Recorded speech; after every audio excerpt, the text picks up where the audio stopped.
perkenalkan, saya Salma Nuraini Safitri dari Prodi Pendidikan IPA, Fakultas Matematika dan Ilmu Pengetahuan Alam, Universitas Negeri Semarang. Pada kesempatan kali ini, saya akan memperkenalkan salah satu kearifan lokal dari daerah saya, yaitu Kota Semarang. Teman-teman ada yang tahu tidak makanan khas dari Kota Semarang? Nah, iya, tahu gimbal. Jadi, tahu gimbal adalah makanan khas dari Kota Semarang. Yang di dalamnya terdapat bahan-bahan tradisional yang digunakan.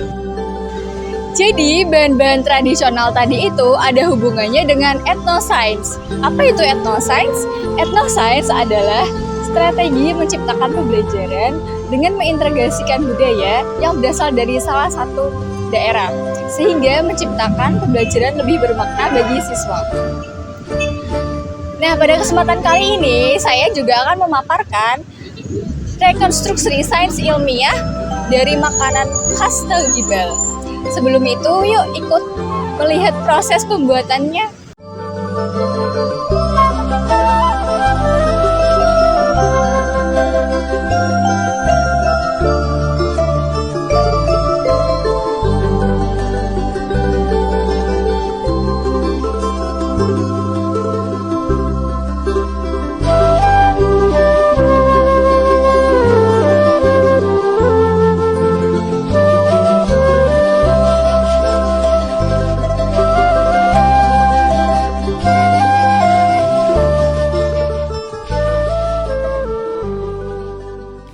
Saya telah sampai di tempat makan tahu gimbal Pak Edi yang berada di Jalan Pandanaran nomor 2, Mugasari, Kecamatan Semarang Selatan.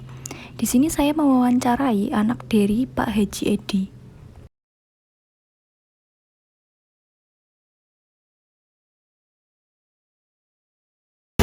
Selamat siang, Bu. Selamat siang, Mbak Salma. Ya, perkenalkan saya Salma Nuraini Safitri dari Pendidikan IPA Universitas Negeri Semarang. Di sini saya izin mewawancarai untuk terkait makanan khas Semarang, yaitu tahu gimbal. Ya, dengan Mbak Dena ya, benar? Iya, dengan Umurnya berapa ya, Mbak? saya umurnya 38. 38. Udah berapa lama tinggal di Semarang? 38 tahun. Iya, sejak lahir. Asli Semarang ya, Mbak? Aslinya Jepara. Oh, aslinya Iya. Jepara. Ya. Orang tua yang asli. Dua-duanya Jepara. Untuk udah jualan tahu gimbal ini udah berapa tahun? Bapak jualan tahu gimbal itu sejak tahun 72. 72. Nah. Lama ya. Untuk itu tentang awal-awal tahu gimbal di Semarang. Awalnya itu dulu Bapak ikut orang, tapi belum masih namanya itu masih tahu campur, bukan tahu gimbal. Awalnya dia ikut orang, pas orang itu libur, dia yang mau jualan. Jadi isinya cuma tahu, lontong, telur. Nah, semakin terus dia berdiri sendiri, terus dia dikreasi sendiri. Ibarat kata mau ditambahin apa lah, namanya bikin bakwan udang itu, gimbalnya itu. Nah, yang disebut tahu gimbal kan gimbal udangnya itu dulu dikreasi, kok peminatnya banyak. Lah dari situ terus diteruskan sampai sekarang. Untuk saya juga baca-baca ya, Bu, ya di Google, katanya kalau sejarah tahu gimbal tuh udah ada sejak zaman penjajahan. Itu benar nggak? Nah, itu saya juga kurang paham. Setahu saya cuma bapak. Iya. Taunya kan cuma bapak memang jual gimbal, ya tanya ya dari bapak gitu. Iya. Oh, berarti tahu nggak ya, Bu, kenapa dinamain tahu gimbal? Tahu gimbal itu kan sebenarnya yang dimaksud dengan gimbal itu kan bakwan udangnya. Jadi kan setiap daerah punya sebutan bakwan udang masing-masing ya. Kayak Surabaya itu ada ote-ote, Bandung ada bala-bala. Lah kalau kita kan gimbal itu kan bakwan udangnya. Lah itu ada dua versi. Kita yang tebel, yang basah apa yang kering. Kalau ada yang kering, kalau di tempat Semarang itu kan ada yang kering. Kalau kita pakai yang basah, jadi yang agak tebel gitu. Untuk yang kering sama basah tadi ada perbedaannya? Perbedaannya di apanya ya? Dari bahannya. Kalau untuk yang basah itu kan kita cuma dari tepung terigu. Tapi kalau yang kering kan bisa dari tepung beras. Untuk cara ngolahnya berarti juga beda? Cara ngolahnya kan kalau yang basah ini kan kita cetakin bulat-bulat, karena kalau yang kering itu kan biasa kita tak beraturan lah, ibarat kata gitu. Untuk Untuk bahan pembuatannya itu berarti dari apa tahu gimbal? Kita itu untuk bahannya kan ada tahu, ada lontong. Untuk gimbalnya sendiri kan kita dari tepung terigu dan bumbu-bumbu lain gitu. Jadi bahan khususnya ada di gimbalnya itu ya. Gimbalnya sama bumbu kacangnya. Kita yang punya rahasia tersendiri itu di bumbu kacang sama gimbalnya. Gitu. Jadi yang jadi khususnya di sambal kacang juga ya. Kita ada spesial sambal kacangnya Untuk juga. sambal kacangnya itu masih diulek atau udah di blender atau gimana? Kita kalau ini masih pakai diulek. diulek. Jadi ciri khasnya. Iya, kan dari rasa itu kan juga beda kan. Untuk sambal kacangnya tersendiri itu pemilihan kacangnya bagaimana, khusus atau Ya kita pilih yang baik lah, ibarat kata kan yang super gitu. Jadi ibarat kata kalau kacang itu sendiri manis, kita padukan dengan bawang, bumbu-bumbu yang lain itu kan bisa klop gitu. untuk saat pengolahannya itu ditambah bumbu-bumbu ya Bu ya? Itu bumbunya apa saja? Ada sih memang untuk bumbu gimbalnya kita nggak bisa sebutkan ya, karena itu kan termasuk privasi dari Resep. Bapak juga resepnya kan. Jadi kita bahan pokoknya itu kan ada udang, tepung terigu dan bawang putih, nanti ada yang tambahan lain-lain gitu. Bawang putih itu ya? Iya, untuk gimbalnya sendiri loh ya. Untuk kenapa ya Bu ditambah bawang putih tadi? Kan biar rasanya itu lebih apa ya Mbak, lebih endul lah. Ya. Bumbunya itu. Tadi waktu pembuatan sambal kacang itu masih diulek ya Bu? Kita masih diulek. Kenapa ya Bu masih diulek?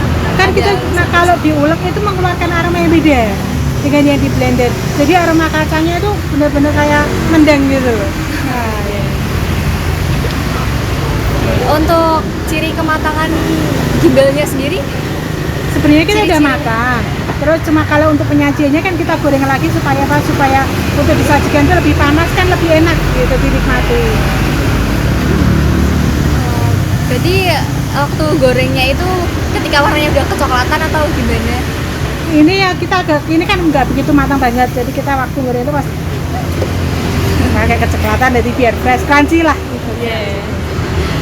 Untuk lama penggorengannya Bu, kira-kira Nggak lama kok, paling 2 sampai 3 menitan. api sedang ya? Iya. Untuk pembuatan sambal kacangnya itu dikasih air ya Bu? Kita Air. pembuatan kacang itu komposisinya kita ada bawang putih, cabai rawit, ada petis, nanti ada kuah bumbunya. Lagi kuncinya itu kan di kuah bumbunya itu. Oh gitu. Untuk ini kan berarti usahanya itu udah jalan lama ya Bu ya? Iya. Ini ada perhitungan modal sendiri, untuk keuntungan sendiri, biaya operasional juga ada perhitungannya. Ada lah, kalau kita memang ibarat kata kita pedagang kan, kita juga ada punya beberapa karyawan. Jadi kita paling nggak menyisihkan untuk karyawan, modal, terus keuntungan kita sendiri juga ada modal cadangan juga. Jadi di waktu-waktu ibarat kata omset menurun kan kita udah ini ada modal cadangan buat Berarti ada perhitungannya sendiri ya. dana operasional lah. Oh ya, untuk tahu gimbal ini masih digunakan untuk saat-saat perayaan khusus nggak Bu di Semarang gitu? Kalau itu biasanya tergantung individunya masing-masing. Kadang kalau ada momen-momen apa gitu kan, setiap orang kan punya acara-acara berbeda, dia bisa pesen atau gimana gitu. Mungkin waktu Dugderen kemarin ada. Itu enggak sih. Oh, enggak. enggak ya. Ya menurut Ibu nih kaitannya tahu gimbal dengan tradisi atau budaya yang di Semarang apa ya? Kaitannya sih paling kita sebagai makanan khas Semarang gitu aja ya. Sebagai kuliner Semarang yang identik kan ada beberapa item ya. Salah satunya ya tahu gimbal ini. Mungkin di kota lain kan mungkin juga ada tahu gimbal ya Bu, tapi mungkin bedanya di apanya? Di gimbalnya. Kalau di Magelang kan kita ada tahu kupat. Tahu kupat itu kan isinya cuma lontong, telur, bakwan sayur. Terus kalau yang di Bandung itu juga ada tahu tek, tahu tek apa tahu Bandung, kalau Surabaya kan tahu tek lah. Kita kan di sini punya tahu gimbal. Untuk zaman sekarang itu kan banyak makanan cepat saji ya Bu, banyak banget yang dijual Ibu. Nah itu gimana kira-kira untuk mempertahankan makanan tahu gimbal ini supaya tetap digemari masyarakat? Kita mempertahankannya dari cita rasa. Cita rasa kita tetap jaga, satu kebersihan. Yang kedua untuk ibarat kata gimana caranya kita menarik konsumen itu supaya tetap berkembang terus untuk tahu gimbal ini. Oh ya, untuk tantangannya sendiri Bu dalam penjualan tahu gimbal ini ada tantangannya? Tantangannya banyak Mbak, karena ini kan banyak pedagang yang sekarang semakin banyak, persaingan juga semakin banyak. Nah dari situ kita tinggal ibarat kata menggiring ke masyarakat tuh gimana caranya bahwa kita tuh punya brand yang lebih lebih enak daripada yang banyak. Semua enak, cuma kita tinggal gimana caranya untuk mengolah dari rasa segala sesuatunya biar dari customer itu lebih menarik. Oh ini begini, jadi kita punya ciri khas sendiri lah. Ya, untuk harapan untuk tahu gimbal ini ke depannya menurut Ibu apa? Semakin meningkat lagi, omset semakin naik, semakin maju, itu ya harapannya gitu.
Kali ini saya bersama narasumber kedua dengan Bumi yang berada di Sendang Nama Mulia. saya Surami, umurnya berarti berapa?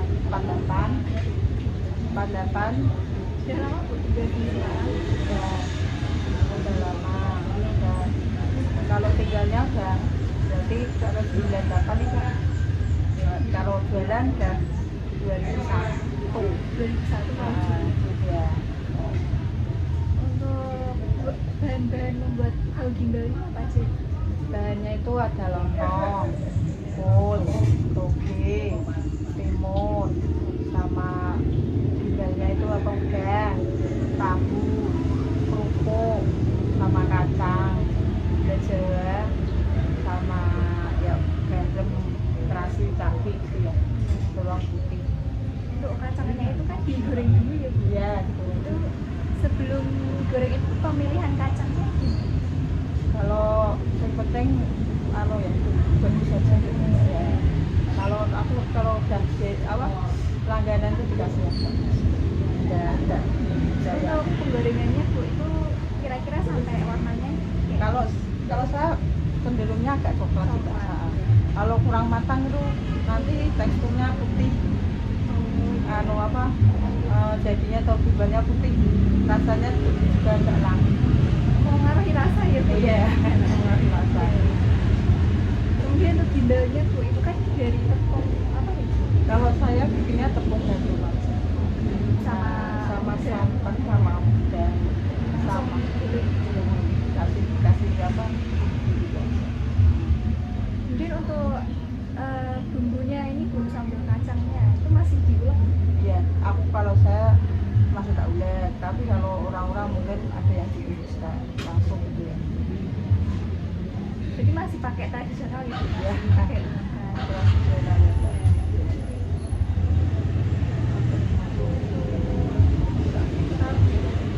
bumbunya itu kan ada garamnya. Iya. Untuk menambah rasa supaya apa? Kalau saya tuh nggak pakai micin karena kacang itu kan gede. Jadi tambah gula Jawa, tambah terasi kan tambah enak. Saya nggak pakai micin, tapi kalau bumbunya itu pakai. Selain garam Bu, kira-kira apa lagi yang untuk diuleknya? Tidak ada garam, terasi, bawang putih, sama cabai itu aja. Itu kalau mau pakai telur juga bisa, telur mata sapi, harganya lain. Variasi ya Bu? Kalau ada yang nggak pakai telur, ada yang pakai telur. Pakai toge daging itu juga makan dulu, kacang, Oh ya, kacang panjang. sayurnya apa aja? panjang, toge, sama full minta. Tapi ada juga yang request minta goreng di apa di rebus gitu. Itu kan terserah pemerintah. Sesuai selera. Selera. Timun gitu. Biasanya ada nggak sih Bu kayak misalkan tahu gimbal ini buat perayaan khusus di Semarang, misalkan acara apa gitu? Kalau saya tuh jarang dapat order juga. Nah, tapi kalau ada tamu mendadak itu ya pesennya banyak-banyak ya saya. Masih Terus saya nggak pernah melayani apa itu pesanannya. untuk ketika plating di piringnya Bu itu ditambahi apa itu biasanya? Gerabang goreng itu kerupuk Kerupuknya itu jenis yang apa ya Bu? saya ya senangnya yang merah putih gitu. Ada yang kerupuk kecil-kecil yang kuning itu juga ada juga. Kalau saya itu suka itu lebih Terakhir Bu, ini harapannya untuk makanan tahu gimbal ini supaya tetap digemari masyarakat, karena kan sekarang banyak ya Bu makanan cepat saji. kalau harapan saya juga apa itu ada peminat yang banyak membeli gitu aja ya Mbak ya. Tapi kalau memang apa kayak laris. pecel, nah, kayak pecel kayak itu banyak peminatnya sih dibanding Dibanding tahu gimbal. ada maksudnya tahu gimbal pecel tuh banyak peminatnya.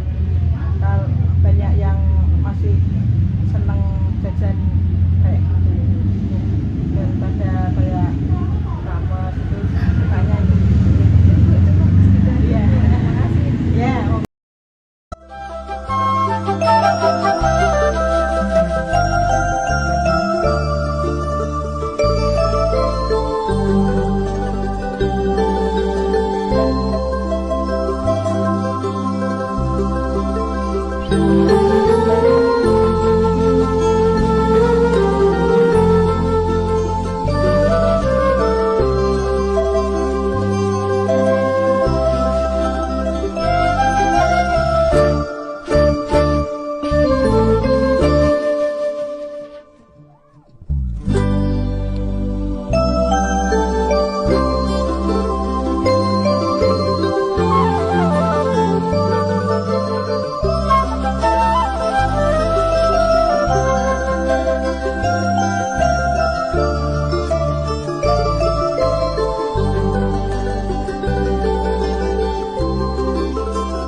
rekonstruksi dari makanan khas Semarang, yaitu tahu gimbal, ke dalam ilmu sains ilmiah. Berikut hasil rekonstruksi sains masyarakat menjadi sains ilmiah makanan khas Semarang, yaitu tahu gimbal. Untuk proses pembuatan bumbu kacang, sains masyarakat yaitu kacang diulek menggunakan muntu. Pada sains ilmiah terjadi dua perubahan, yaitu perubahan fisik dan kimia. Perubahan fisik, kacang yang semula padat menjadi pasta atau saus yang lebih halus dan mudah untuk dinikmati.